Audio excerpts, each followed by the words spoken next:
Um jornalista apura informações, notícias, e o ofício diário do jornalista é esse, é ir atrás daquilo que está acontecendo e decifrar isso, as várias pontas dos acontecimentos, dos fatos, tentar colocar isso o mais próximo da realidade que de fato aconteceu, o que é muito difícil, muitas vezes impossível.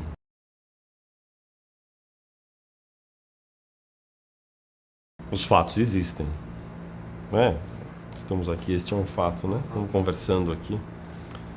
O que é muito difícil é interpretar os fatos e descrever os fatos, porque entre aquilo que acontece no plano real, enfim, das interações entre as pessoas e a tradução daquilo em palavras, ou em imagens, ou só em descrição oral no rádio, é muito difícil ser fiel, extremamente fiel ao que aconteceu. Sempre haverá uma distorção.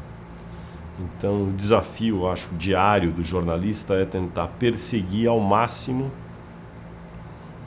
uma objetividade que é evidentemente inalcançável, mas ela é perseguível. Então, perseguir essa objetividade e traduzir isso no produto final do seu trabalho.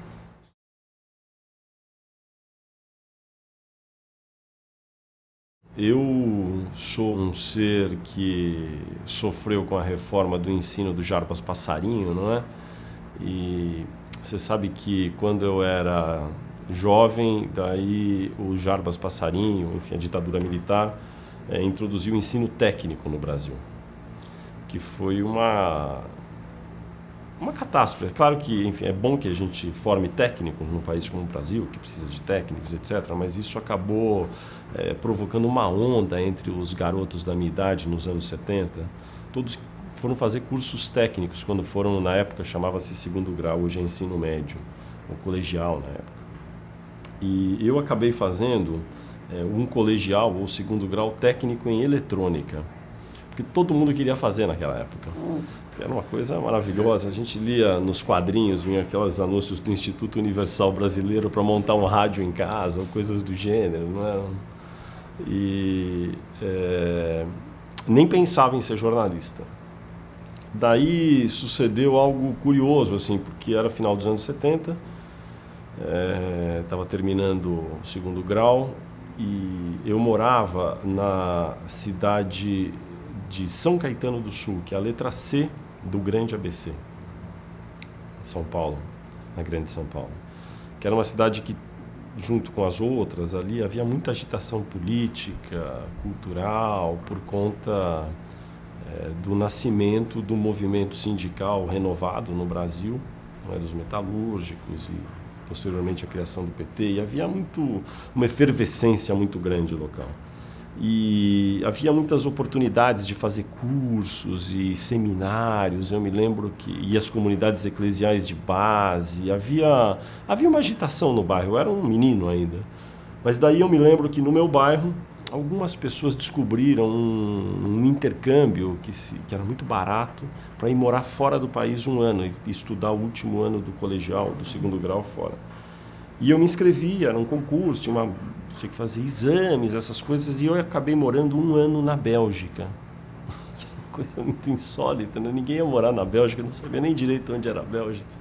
E eu achava que eu iria aprender francês, e me colocaram em Flandres, que era no norte. E eu era uma classe média remediada, mal sabia falar português direito e tal, mas ganhei essa bolsa e fui fazer o último ano do segundo grau em Hasselt. Nederlands. Vlaams. Holandês. Daí eu tive que aprender holandês, eu não sabia. Eu sou um menino de São Caetano do Sul com 17 anos. E eu fiquei tão impressionado, porque era uma mudança tão grande, alguém sair de um país que ainda tinha, enfim, era uma ditadura, era o Figueiredo, mas ainda era uma ditadura, ainda era muito chato, era uma coisa que... Eu me lembro que me deram quando eu era jovem, tinha que ler livros que se encontram na livraria hoje, tinha que ser tudo mimeografado, porque alguém trazia não sei da onde, fazia cópias, né? Não era tão livre como passou a ser no fim da ditadura. E quando eu cheguei na Bélgica, daí foi um choque cultural muito grande. mas era um país muito, na parte norte, muito progressista. Muita gente, enfim, me convidaram logo que eu cheguei lá, olha, nós vamos marchar em volta aqui da usina nuclear, porque nós somos contra a energia nuclear. Daí eu fui marchar lá, porque eu não sabia o que. Daí fui apresentado, daí logo em seguida tinha a Anistia Internacional, uma sessão muito ativa lá na Bélgica. Daí me convidaram para uma reunião, daí eu aprendi, eu fiquei muito impressionado. Eu falei, eu não lia isso na Gazeta Esportiva no Brasil, que era um jornal que eu gostava para ler sobre notícias de futebol, essas coisas. E meu pai assinava o Diário de São Paulo, eu lembro. Entregava em casa, que era do Diários Associados, não existe mais esse jornal. E daí eu fui me interessando, eu comecei a ler muito, e foi aí, nesse período dos 17 para os 18 anos, que eu achei que, puxa, interessante poder escrever sobre tudo isso e relatar o que está acontecendo. Aí nasceu o meu interesse pelo jornalismo. Voltasse para o Brasil, fizesse faculdade? Voltei para o Brasil, aí fiz faculdade de jornalismo. E sou reincidente, errei 2 vezes. Fiz faculdade de jornalismo e mestrado em jornalismo. Então... Por que reincidente? Você acha ruim? Você não precisa fazer? Tem uma piada muito engraçada que um editor, uma vez quando eu estava procurando emprego, né, já na faculdade e tal, e o editor me disse, mas o que você estudou, meu filho? Eu falei, eu fiz jornalismo. Ele falou assim, mas não fez nenhum curso superior? Mas sabe, eu penso hoje que, é claro que eu enfim, não me arrependo, evidentemente, eu amo a minha profissão, gosto muito de fazer o que eu faço, mas é necessário dizer que os cursos de jornalismo são muito frágeis, têm um currículo muito frágil e poderiam ser, talvez, resumidos a um ano de estudo técnico sobre como se fazer jornalismo, porque jornalismo é uma técnica, não é uma arte. E daí você faria uma outra universidade, um outro curso que te interessasse, ou sociologia, ou direito. Direito eu acho muito útil, porque te dá uma amplidão muito grande. Exato. Aliás, eu esqueci de perguntar para ele, vou perguntar para ti, talvez tu saiba. O Toledo fez faculdade de jornalismo? O Zé fez ECA. Acho que só vocês dois, então, os outros todos não fizeram faculdade, né? Mas acho que é uma coisa geracional, isso também. Zé Roberto tem mais ou menos a minha idade, talvez 1 ou 2 anos. Eu também fiz faculdade. É isso, acho que quem tem até por volta de 50 anos agora, neste momento aqui do Brasil, 2012, 2013, esses talvez tenham feito jornalismo. Quem está numa faixa etária mais adiante talvez não tenha feito.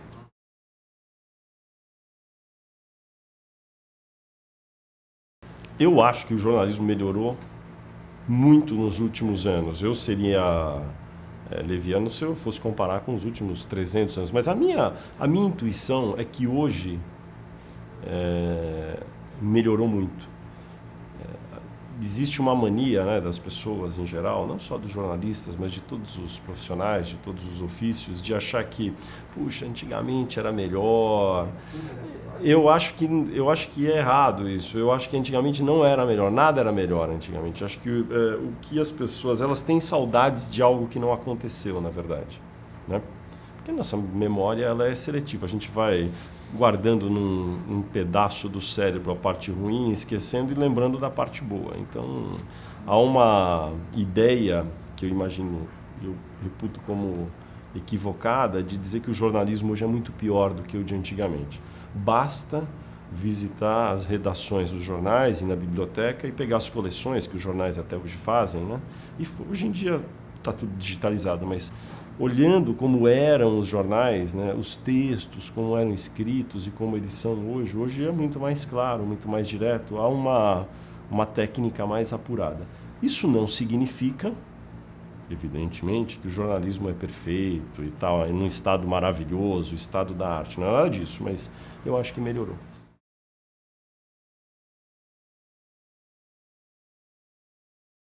O que está acontecendo é que a gente passa por um momento agora, nesse início de século XXI, de disrupção de uma indústria de mídia jornalística no mundo. Não só no Brasil, mas no planeta Terra. Placas tectônicas estão se movendo. o modelo de negócio que sustentou durante muito tempo várias empresas de mídia jornalística já não é mais tão bom como foi. E por isso, empresas estão fechando e outras estão abrindo, não é?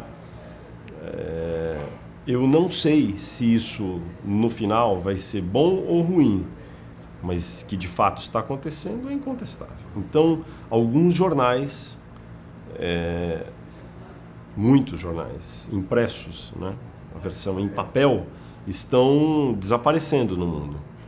No ano de 2012, a revista Newsweek anunciou que não existiria mais no formato em papel, passaria a ser apenas online, e vários outros grandes veículos seguiram esse mesmo caminho em muitos países. E no Brasil, para citar um exemplo, o Jornal do Brasil, que foi um jornal muito importante para todos nós, para gerações aqui, ele desapareceu no seu formato em papel e sobrevive de uma maneira modesta com uma versão online. Alguns jornais simplesmente desapareceram, como a Gazeta Mercantil, que foi muito importante, um jornal econômico muito importante no Brasil, simplesmente não existe mais, nem na versão em papel, nem na versão online. Então, o fato de um jornal desaparecer, primeiro é muito triste, porque imagino que as pessoas desenvolvem até um apego com a publicação, se acostumam com a morfologia das páginas, como as notícias são distribuídas, e isso deve ser triste, sobretudo para os jornalistas que perdem o emprego, para o jornal que deixa de existir, para os leitores que não têm mais aquele veículo. O que deve ser olhado do outro lado é que está surgindo uma mídia nova também, que ainda não descobriu um formato para se sustentar de maneira perene na internet. Então nós vamos saber isso ao longo do tempo. Dizem que é muito difícil entender uma revolução quando ela está acontecendo, não é? Eu acho que a gente está passando por um momento que é uma revolução e é muito difícil explicar a revolução quando você está dentro dela. Acho ruim que tenha acontecido o desaparecimento dos jornais impressos, das revistas, mas eu não sei necessariamente se isso vai representar o fim do bom jornalismo. Porque eu acho que o bom jornalismo vai sobreviver em qualquer plataforma. Porque os seres humanos, os cidadãos, vão demandar esse tipo de serviço ainda. É um serviço que se presta, não é? De informar, de bem informar.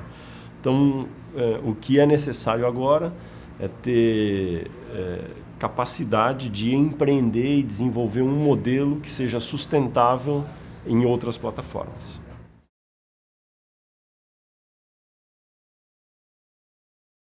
Essa discussão sobre a qualidade do texto, ela daria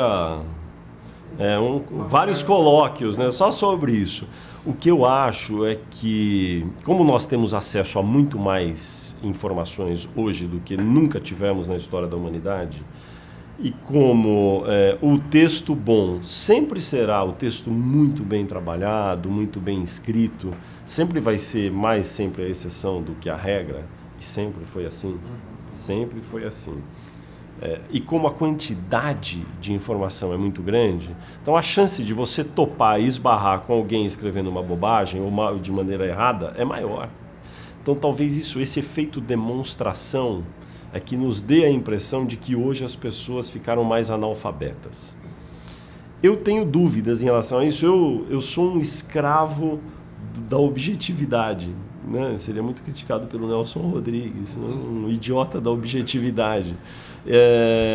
As pessoas falam, porque tá tudo muito ruim. Não, mas tem alguma estatística objetiva sobre isso? Não tem. Agora, tem algumas pistas. Se você pegar os jornais de antigamente, onde, enfim, tem esses grandes ícones da nossa literatura, da nossa boa escrita, e folheie o jornal e lê as seções gerais para você ver como eles eram escritos. É uma porcaria. É difícil de entender como se escrevia notícias do dia a dia, é muito ruim. Os jornais, aliás, têm em geral aquelas seções há 50 anos, há 100 anos. Daí você pega algumas seções, como eles escreviam, não dá nem para entender para quem que eles escreviam isso. Então, eu acho que hoje há um esforço muito maior de escrever como as pessoas se comunicam no dia a dia. Há um esforço objetivo, depois que os americanos aperfeiçoaram o método criado pelos ingleses de objetividade, de lead, sublídio, aquelas coisas, de os jornalistas de todas as editorias tentarem buscar uma forma prática de redigir um texto simples. Eu acho que isso é um ganho. Agora, eu sou incapaz de aferir, porque não tenho dados objetivos, se há menos ou mais textos de grande qualidade.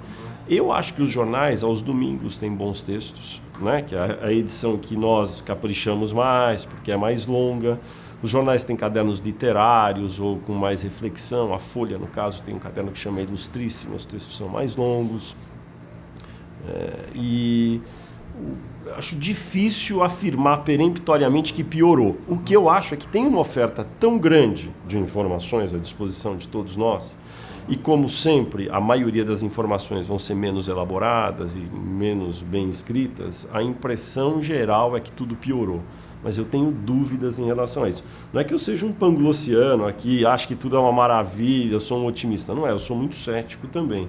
Mas sabe qual que é o problema? É que hoje você tem acesso ao que essas pessoas escrevem. Talvez antes elas escrevessem num caderno. Agora elas colocam na internet e você tem acesso. Agora não significa que por isso mais pessoas estão escrevendo besteira. É porque hoje a gente tem mais acesso às besteiras que as pessoas escrevem.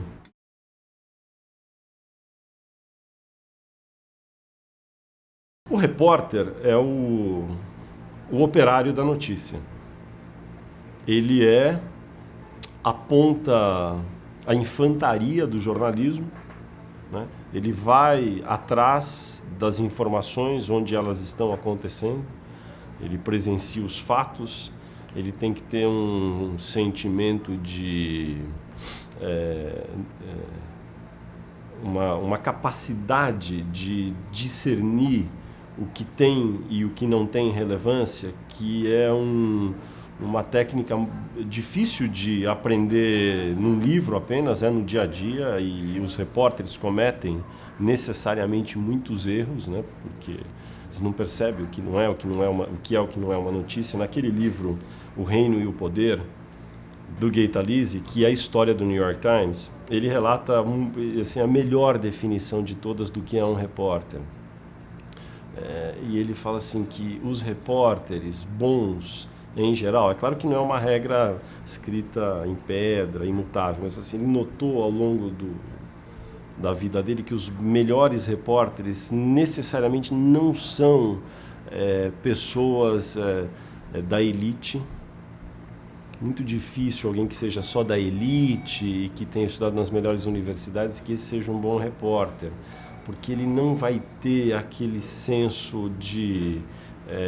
aquela energia que vai ter aquele repórter que veio, vamos dizer, de um estrato social middle class, da classe média ou proletária. E ele dá um exemplo. O dono do New York Times, um dos donos, porque ele narra a história inteira, uma vez estava na Itália e presenciando uma corrida de automóveis, né, elite, em algum lugar na Itália, e presenciou um acidente que, assim, capotaram carros, morreu um monte de gente, caiu o carro em cima da arquibancada e não ocorreu a ele escrever uma linha a respeito, porque ele foi um fato ali e tal. Se fosse um repórter, na hora ia tentar correr para um telefone para avisar o jornal, e nesse caso era o dono do jornal, que evidentemente não era de um extrato social médio ou proletário, nada disso, era uma pessoa da elite, não ocorreu a ele tomar essa atitude. Quando um outro repórter verdadeiro certamente ia correr para um telefone, para um telégrafo na época, ou sei lá, seja o que for, para tentar transmitir a informação.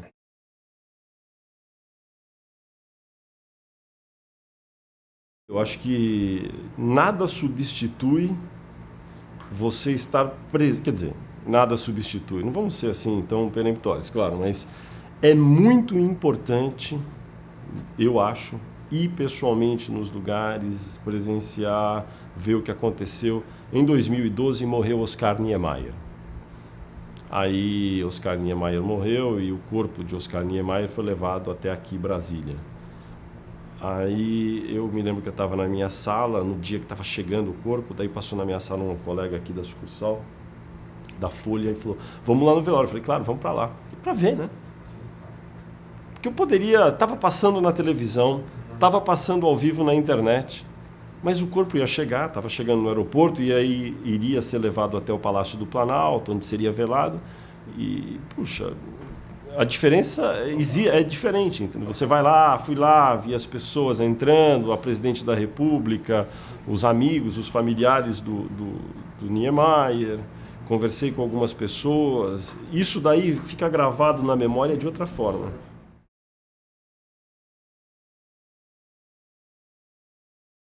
Isso é muito complicado, muito difícil, é um dos maiores desafios do jornalismo e de quem deseja praticar bom jornalismo, que é ter segurança sobre a informação que é transmitida, não é?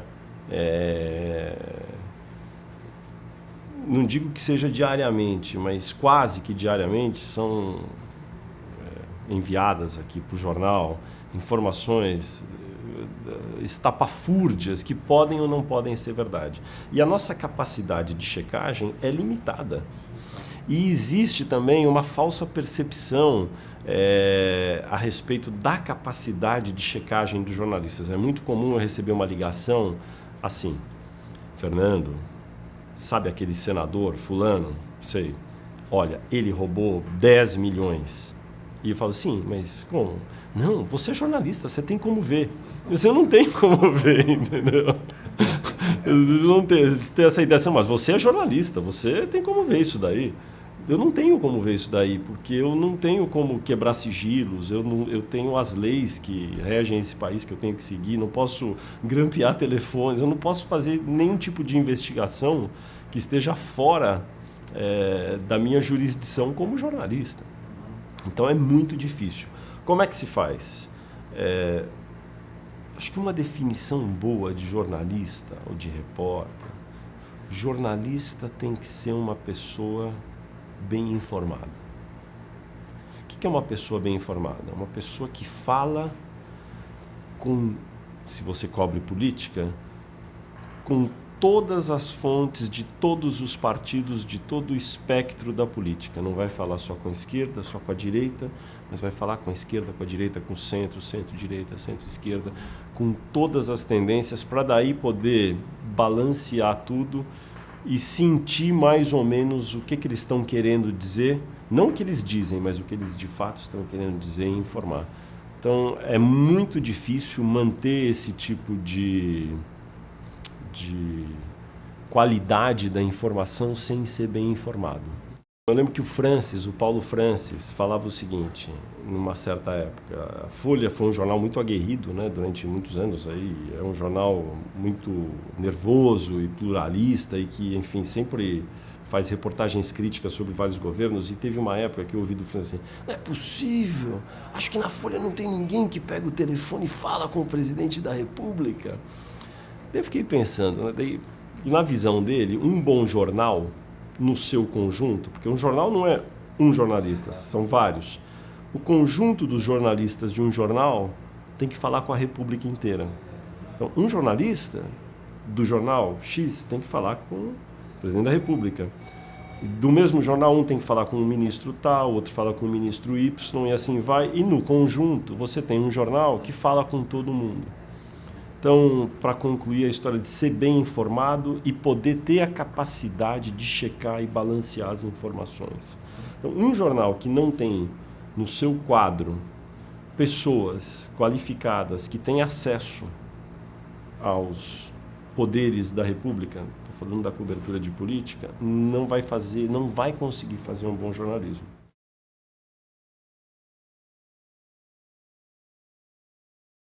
Você sabe que tem um problema de tradução nessa expressão que é muito comumente usada no Brasil.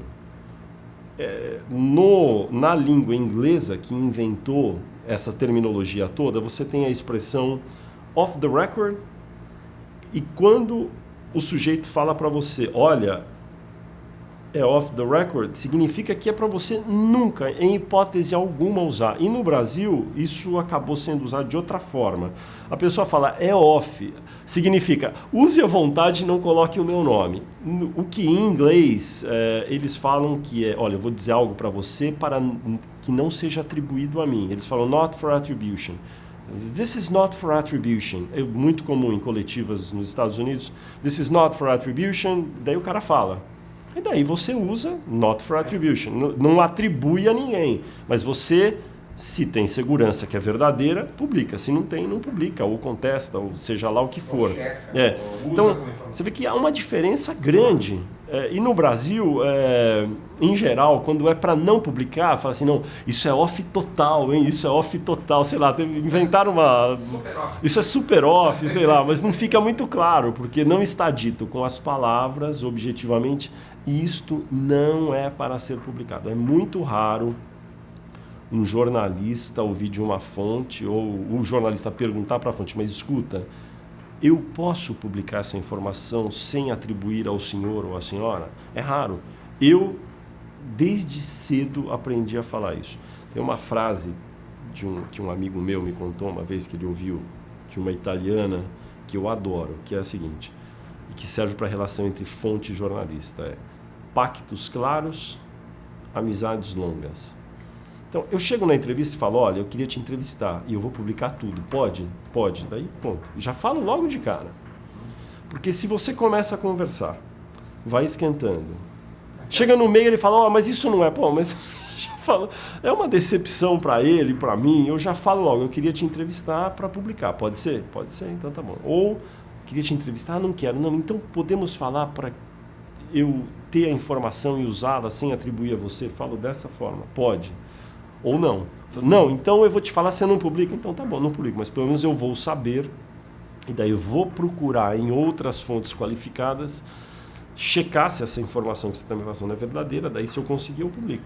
Aí é assim que funciona, eu acho.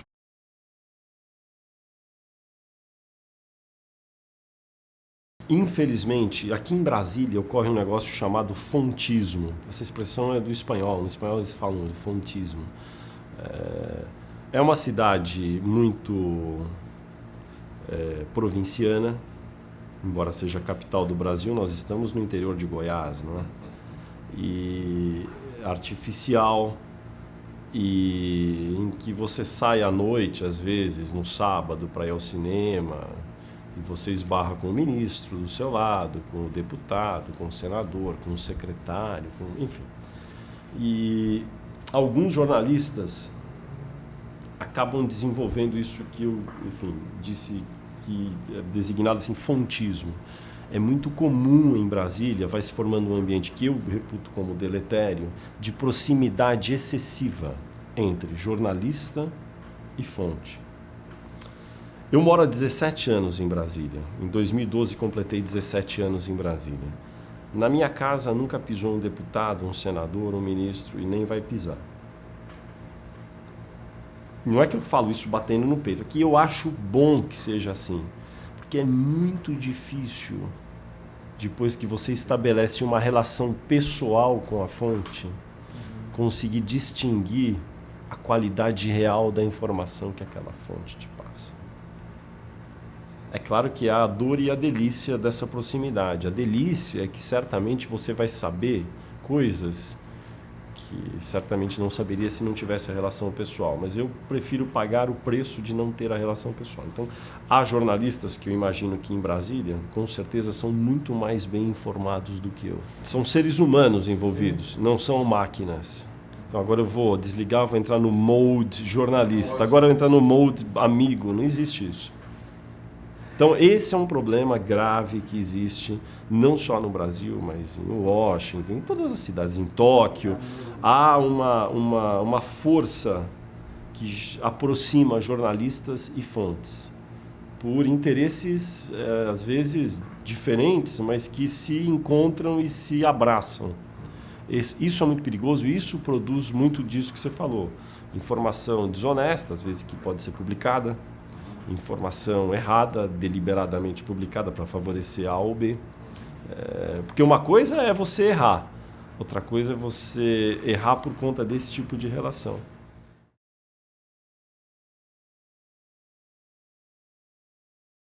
Quando um texto não exprime o que está no enunciado, na manchete, no título, ocorreu um erro. Ocorreu um erro. Não é bom que isso ocorra. Isso ocorre? Isso ocorre. Aí tem as razões pelas quais pode ocorrer. Pode ocorrer por, primeiro, desídia, por incompetência, e pode ocorrer por má fé. Eu acho que isso é igual a um erro médico, né? Erros médicos ocorrem. Erros jornalísticos também sempre ocorreram, continuarão a ocorrer, e o que eu acho que acontece é que boas publicações, bons veículos de comunicação, né? Rádio, TV, internet, jornal, não importa, eles têm que desenvolver sempre um sistema de checagem, de apuração e de controle de qualidade para perseguir o erro zero, que é isso que se faz. Eu trabalho num jornal em 2012, na Folha de São Paulo, onde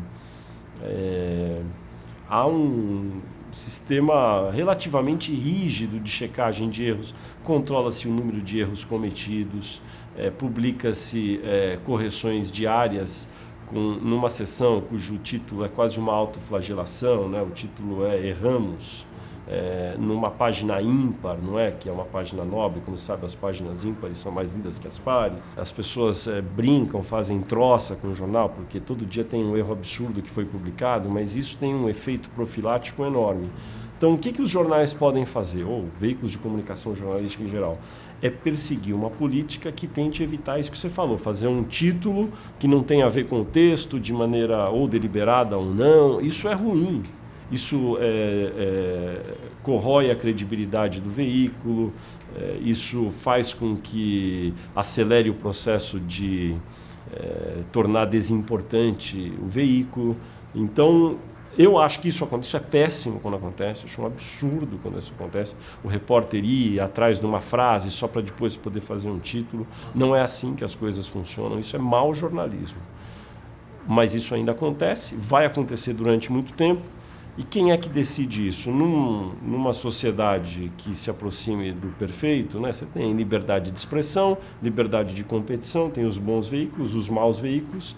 E o consumidor, que é o leitor, no caso dos jornais, vai saber escolher ao longo do tempo. Puxa, esse aqui erra menos. Esse aqui eu percebo que quer errar menos, vou comprar esse. No caso, né, para citar a Folha de São Paulo, eu acho que de longe é o jornal que mais se corrige entre todos, não é? Faz correções diárias, né? Tem até a antologia do Erramos, né? Tem Erramos que são, né, muito engraçados, que já saíram, você deve conhecer, não sei se... Não conheço. Sobre os perdigotos, que eram filhotes de perdiz, sobre, enfim, o Malcolm X, que era, na verdade, Malcolm X. Tem vários que foram publicados e é muito divertido até ter outros mais sérios. E, enfim, a capacidade de reconhecer o erro, né, e, em certa medida, então, se desculpar por isso... e demonstrar o interesse de acertar, eu acho que é o principal, porque não errar é impossível.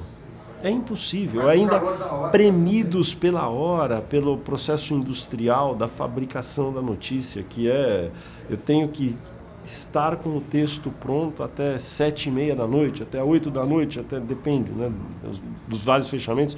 E daí, de uma hora assim, tem que botar o ponto final e mandar. A chance de acontecer um erro é brutal. É brutal. Pega um jornal, né? Um jornal inteiro feito até aquele horário, bum! Ele tem que ser feito, vai para a gráfica, vai ser impresso. É muito difícil que ele saia sem erros. O importante é reconhecer que existem os erros, ter mecanismos de correção e reconhecer com clareza que ocorreu algum equívoco.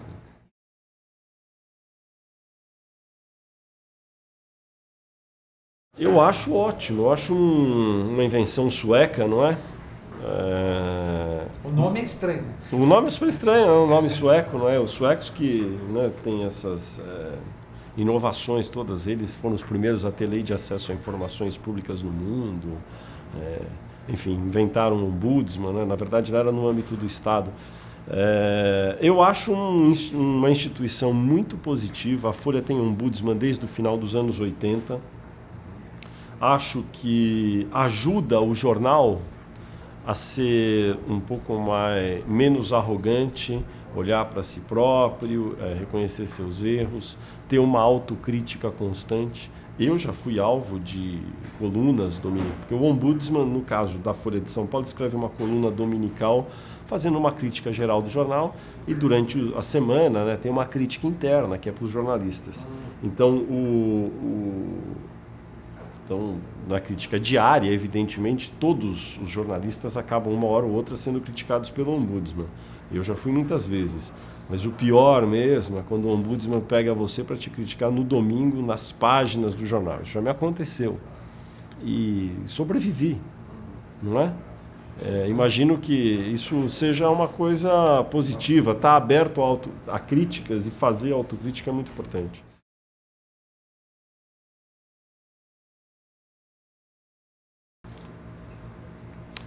Olha, essa é uma outra pergunta que a gente poderia fazer um colóquio aqui a respeito dela. Eu acho que em termos. E eu sou, enfim, coleciono e-mails, cartas, né, antigamente, agora mais e-mails, de leitores que mandam a respeito de uma determinada coluna que eu escrevo ou reportagem, me classificando pela mesma coluna. Você é um tucano. E daí vem no mesmo minuto, você é um petista. Então é fascinante como as pessoas percebem determinadas colunas ou textos de uma forma ou de outra, porque as pessoas veem com os seus olhos, não é? Eu, particularmente, fico muito à vontade, eu sou super crítico em relação a atos do governo, durante o governo Lula, durante o governo Dilma agora, porque durante o governo Fernando Henrique Cardoso, em outros anteriores, fiz dezenas, talvez centenas de reportagens críticas. Durante 4 meses e meio no governo Fernando Henrique, eu fiquei apurando uma história que depois acabou sendo publicada na Folha em várias páginas. Em 1997, no dia 13 de maio, e eu até brinco com o Jânio, que no dia 13 de maio de 97 a gente publicou essa reportagem, que foi exatamente 10 anos depois do dia 13 de maio de 87, quando o Jânio publicou a reportagem sobre a ferrovia Norte-Sul no Sarney. Mesma data, mesmo mês, mesmo dia do mês, 10 anos depois. Foi uma grande reportagem no governo Sarney sobre um caso muito rumoroso, um escândalo de corrupção, que foi a fraude na licitação da ferrovia Norte-Sul. Jânio de Freitas, ele autor. Falou, eu perguntei para ele sobre esse caso, ele contou. 10 anos depois, uma reportagem muito grande sobre o governo Fernando Henrique, com provas cabais sobre a compra de votos a favor da emenda da reeleição do presidente Fernando Henrique, que fui eu que fiz. E agora eu faço muitas reportagens, fiz muitas sobre o Lula, muito ruins, agora, enfim, tenho acompanhado o governo Dilma. Dois deputados foram caçados, né? Não, pior. Então essa história é muito fascinante, daí porque foi uma reportagem que a Folha fez, durou uns 45 dias, mas ela nunca foi muito bem acompanhada, vamos dizer assim, pela mídia em geral. Então ocorreu o seguinte: os 2 deputados confessaram em áudio terem recebido R$200 mil em dinheiro para votar a favor da emenda da reeleição que foi aprovada em 1997 e permitiu que no Brasil pudessem ser realizadas eleições presidenciais nas quais o presidente incumbente, né, que estava no cargo, concorresse a mais um mandato, ou seja, a reeleição. Até 1997, a Constituição proibia o instituto da reeleição para ocupantes de cargos executivos, prefeitos, governadores e presidente da República. Então, o prefeito, o governador e o presidente eram eleitos, ficavam 4 anos no cargo, findos esses 4 anos, não podiam concorrer à reeleição. Por que o sistema era esse? Até Quando o Brasil voltou à democracia em 1985, com a eleição de Tancredo Neves, a morte dele, a posse de José Sarney, o primeiro civil, o Brasil tinha presidentes da República que tinham um mandato de 5 anos. Sarney ficou 5 anos, foi inclusive um processo muito rumoroso na Constituinte em 88, mas enfim, consolidou-se que o mandato presidencial seria de 5 anos. Em 1989 foi eleito outro presidente da República, aí então na primeira eleição direta que o Brasil teve, Fernando Collor de Mello, eleito para ficar 5 anos. Deveria ficar 90, 91, 92, 93 e 94. Na revisão constitucional, que estava prevista para acontecer, ocorreu em 93, nessa época o Brasil passava por uma crise muito grande e havia um candidato, ou pré-candidato a presidente, muito favorito nessa época, que era Luiz Inácio Lula da Silva. Todo mundo achava que na primeira eleição seguinte, a do Collor, que foi retirado do cargo por impeachment, era Itamar Franco, o presidente, enfim, tampão, não é? O Brasil vivia um caos, o Plano Real ainda não existia, enfim, estava mais ou menos claro que naquele quadro o eleito seria Lula. Na revisão constitucional, o que foi feito? Todas as forças contrárias à eleição de Lula pressionaram para reduzir o mandato presidencial para 4 anos, porque o Lula vai ser eleito. Vamos reduzir para 4, já que ele vai ser eleito, vamos reduzir para 4. Isso era óbvio, que esse era o clima. E mais, não pode ter reeleição. Assim foi feito. Ocorre que em 93 para 94, o governo Itamar, de uma maneira até muito sábia, conseguiu conduzir o país, para surpresa de muitos. Teve um ministro da Fazenda, que foi Fernando Henrique Cardoso, que implantou o Plano Real, controlou a inflação, o Brasil ganhou a Copa do Mundo em 94, nos Estados Unidos o clima foi outro. Lula, que em março de 94, era o favorito para ganhar a eleição, e em outubro daquele ano perdeu no primeiro turno para Fernando Henrique, eleito presidente da República. Com a inflação já quase controlada, etc. Fernando Henrique fez um governo de estabilização da economia, da política, de reconstrução financeira do país. E o grupo que antes, na reforma da Constituição, era a favor apenas 4 anos, sem reeleição, puxa, agora precisamos mudar isso. Agora nós precisamos ficar mais tempo. Havia um grande operador político de Fernando Henrique Cardoso, chamado Sérgio Mota, que falava que o PSDB precisava ficar 20 anos no poder. E, enfim, o processo da reeleição do Fernando Henrique foi andando, foi uma emenda constitucional, era necessário mudar a Constituição, e deputados foram comprados para votar a favor dessa emenda. Tudo isso era sabido dentro do Congresso Nacional. Eu havia chegado a Brasília, transferido para cá em 96, acompanhava isso muito de perto, sabia que deputados estavam vendendo voto para votar a favor da emenda da reeleição de Fernando Henrique. Isso era um fato. Vários jornalistas sabiam, só que era muito difícil provar. É a tal história do off. Como é que eu vou provar que ele vai vender o voto dele, está em vias de vender? Aí eu procurei várias pessoas que se dispuseram a me ajudar, as fontes. Eu falei, olha, como é que se compra um voto de um deputado? Não é na feira. Há reuniões, há conversas, e há a entrega do dinheiro e o voto. Aí eu contatei várias pessoas, porque nem todos vendem o voto. Alguns poderiam não querer vender. Eu falei, mas vocês serão contatados. Eu me lembro que eu contatei 6 ou 7 que eu julgava que seriam pessoas mais íntegras e que eventualmente iriam recusar. Aí uma delas topou.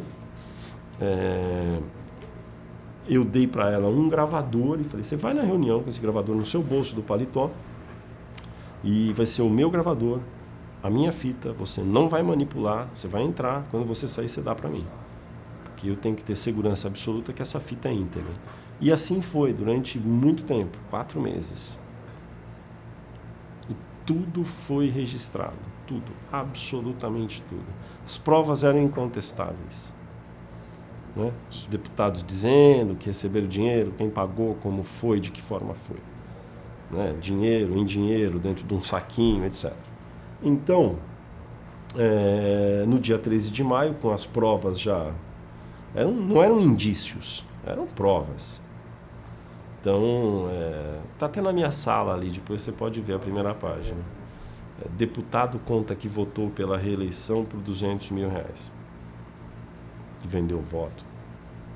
Isso foi publicado. A reportagem foi publicada. Eram 2 deputados citados, que tinha prova absoluta, e outros tantos indícios. O que era necessário a partir disso? Que se abrisse um inquérito, uma CPI, um inquérito e um processo pela Procuradoria-Geral da República, não é, para apurar. A CPI não foi instalada. Os deputados imediatamente renunciaram ao mandato. Renunciaram. Eu renunciei ao mandato por razões pessoais. E sumiram. O Delfim Neto, que cada vez mais se torna um dos melhores frasistas do Brasil, à época disse: nunca vi ganhar um boi para entrar e uma boiada para sair. Sugerindo que, enfim, você sabe o que. Os deputados sumiram. A iniciativa da oposição à época de instalar uma CPI foi abafada. 2 nomes, em menos de um mês que a CPI foi abafada, foram indicados ministros, 2 ministros novos do PMDB. O jurista internacionalmente conhecido Iris Rezende, de Goiás, virou ministro da Justiça, conhecido mundialmente pelas suas habilidades jurídicas do PMDB, foi nomeado pelo Fernando Henrique ministro da Justiça. E imediatamente também, o grande especialista também em transportes públicos, e especialista, foi Eliseu Padilha, do PMDB do Rio Grande do Sul, foi nomeado ministro dos transportes. O PMDB, em peso, en masse, se recusou a aderir à investigação. Não houve investigação. O procurador-geral da República à época chamava-se Geraldo Brindeiro, havia sido conduzido várias vezes pelo então presidente Fernando Henrique, disse que não havia indícios de nada. Quando havia provas, na verdade indícios não havia provas. Então o jornal, a Folha de São Paulo, publicou dezenas, não foram algumas, dezenas de páginas e manchetes a respeito desse fato. E os outros jornais? Os outros jornais acompanharam na medida do possível, mas não houve, enfim. Agora, daí você vai me falar, puxa, mas então é verdade? Eu não sei, eu acho que teria que ter um... Eu não sou crítico de mídia, sou jornalista. Então eu deixo para os críticos de mídia falarem sobre isso. O que eu acho é que, no que diz respeito a mim, eu estou absolutamente tranquilo. Então 2 anos depois, houve o escândalo da Telebrás. A maior privatização da história do planeta Terra até aquela época. Mais de 20 bilhões. Houve um esquema de arapongagem, gravação de telefonemas. O Palácio do Planalto descobriu, editou uma fita e divulgou essa fita, que acabou torrando um ministro, que foi o ministro das Comunicações, Luiz Carlos Mendonça de Barros, acabou perdendo o cargo, mas as coisas acabaram se acomodando como as melancias na carroceria de um caminhão. Mas mais fitas existiam. Então isso foi em 98 para 99. Em 99, eu sabia que essas fitas existiam. Eu e a repórter Elvira Lobato, da sucursal do Rio. Eu consegui essas fitas. Eram 46 fitas, se a memória não me falha. Na época eram fitas mesmo, não é cassete. Nós transcrevemos todas e você não sabe o que é ouvir 46 fitas de 1 hora cada uma, de gravações telefônicas em que não há legenda, né? A pessoa começa a falar, você fala, quem é essa pessoa? E daí aparece outro, e uma mulher, e etc. Aí isso foi um trabalho gigantesco de investigação. Nós tivemos que transcrever, começar a tentar juntar porque as fitas também não vieram numeradas. Então, para primeiro colocar na ordem, depois saber quem é que estava falando, de quem eram aquelas vozes e do que se tratava. Mas o resumo da ópera é o seguinte: em determinado momento, uma pessoa do governo liga para o presidente da República, e pergunta se poderia usar o nome dele. Posso usar o seu nome aí? Podemos usá-lo aí? Do outro lado das linhas helicoidais do telefone vem a voz do presidente da República e diz: não tenha dúvida, não tenha dúvida. Isso me parece muito grave, embora a explicação do governo, não, mas nós queríamos, era para usar, para montar mais consórcios, para ter mais, a explicação é que era para ter mais competição, mas o fato é que, legítimo ou não vou entrar nesse método, é muito grave que o poder constituído influa na montagem de mais ou menos consórcios, ainda que, segundo o governo, a intenção tenha sido nobre. Então, essa foi uma reportagem muito grave também que aconteceu, que foi feita sobre um fato muito grave, perdão. E então, enfim, esse tipo de argumentação que a Folha, o que no meu caso falam muito também, um tucano, eu acho assim, as pessoas têm essa dificuldade de lembrar o que foi feito antes.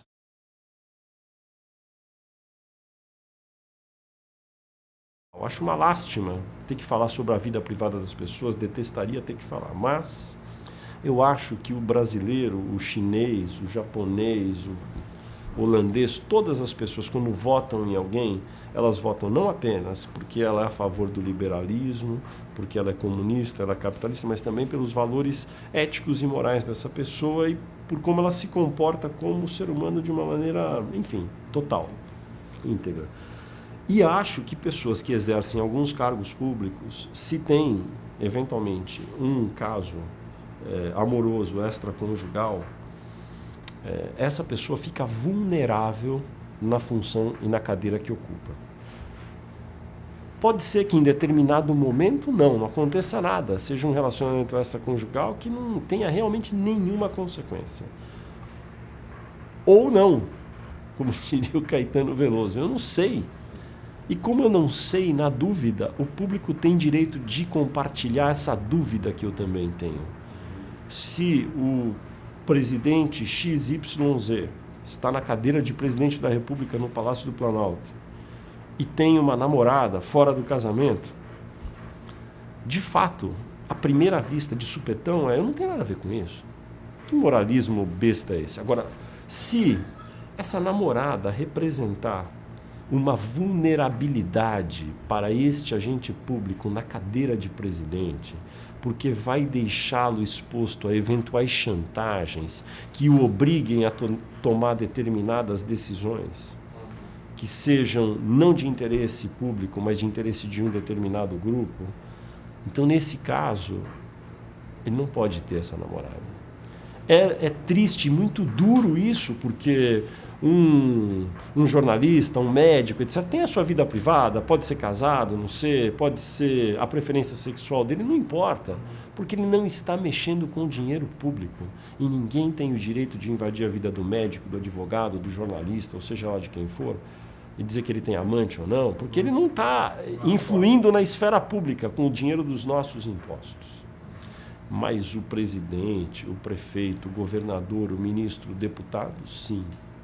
E nesse sentido, se esse agente público fica vulnerável e exposto eventualmente a chantagens ou subornos, ou seja lá o que for, para que as suas atitudes sejam tomadas não a bem da coisa pública, mas a bem de um interesse específico, nesse caso é necessário publicar. Bom, o fato é que é o seguinte, essa é uma discussão enorme. O Brasil e vários países, fora os da língua inglesa, né, os anglo-saxões em geral, tem uma tradição de não publicar esse tipo de escândalo, que é até louvável, sabe? Eu acho que é uma das características brasileiras que, enfim, são louváveis, assim, tentar entrar o mínimo possível na esfera privada, nesse caso. Mas eu acho que aí o interesse jornalístico se sobrepõe a esse direito à privacidade. Eu acho que foi um erro os jornais não terem tratado de maneira jornalística sóbria.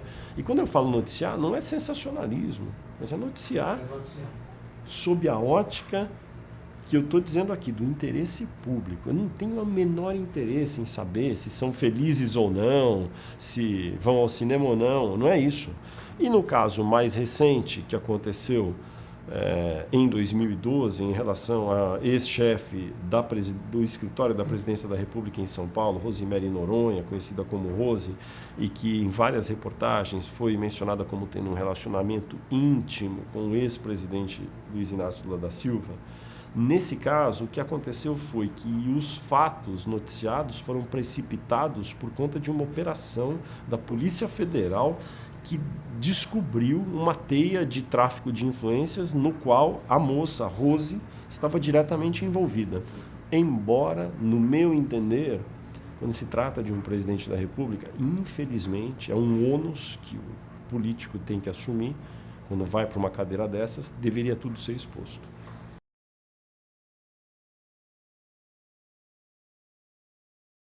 Eu acho que está tudo errado. É uma anomalia, beira uma demência o que acontece em países latino-americanos, e não é só no Brasil. Há um movimento até na América Latina inteira para monitorar isso.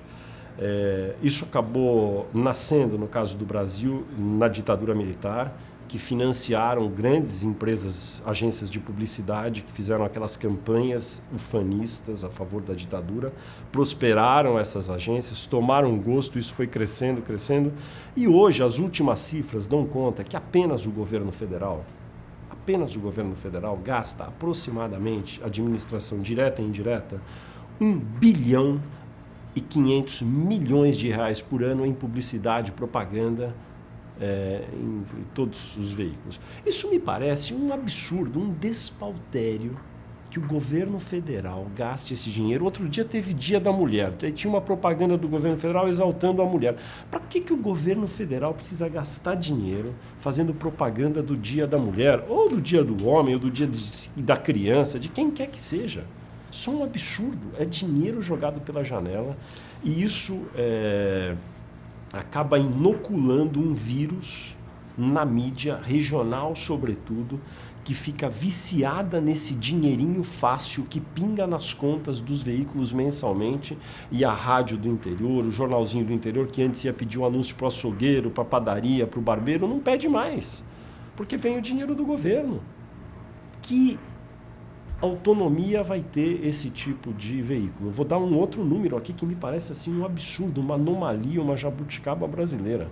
O Brasil tem, no governo federal, um cadastro de aproximadamente 5 mil veículos que recebem esse dinheirinho mensal, ou semestral, em algum momento do ano. São veículos cadastrados. Recentemente se descobriu que havia veículos ali que não existiam. Eram jornais fictícios, que era feito só para receber esse dinheiro. Então, isso é um absurdo. Não existe democracia perfeita e modelo perfeito, mas certamente é possível melhorar. E uma das coisas que está muito errada no Brasil em relação a governo e mídia é isso. E não é só governo federal. Governos estaduais gastam uma fortuna, governos municipais de capitais gastam uma fortuna. É tudo na casa de 100 milhões, 200 milhões de reais. O Distrito Federal, que é um quadradinho no meio do país, no meio do nada, que é Brasília, gasta por ano mais de 100 milhões de reais em publicidade. Por que é necessário gastar 100 milhões em publicidade o governo do Distrito Federal? Isso está errado. Não tem que dar dinheiro nem para blog limpo, para blog sujo, para blog bonito, blog azul, vermelho ou amarelo. Não tem que dar dinheiro para ninguém. Mas nem para jornais? Nem para jornais. Para que governo tem que anunciar no jornal? Qual a lógica do governo anunciando? Estamos lançando o plano Casa Bonita ou não sei o quê. Isso não precisa, já tem as reportagens que estão falando. Não é? Então, é uma anomalia isso.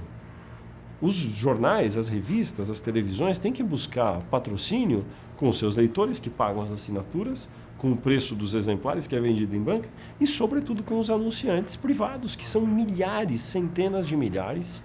E quanto mais anunciantes você tiver, mais independente você será. A independência financeira é indissociável da independência editorial.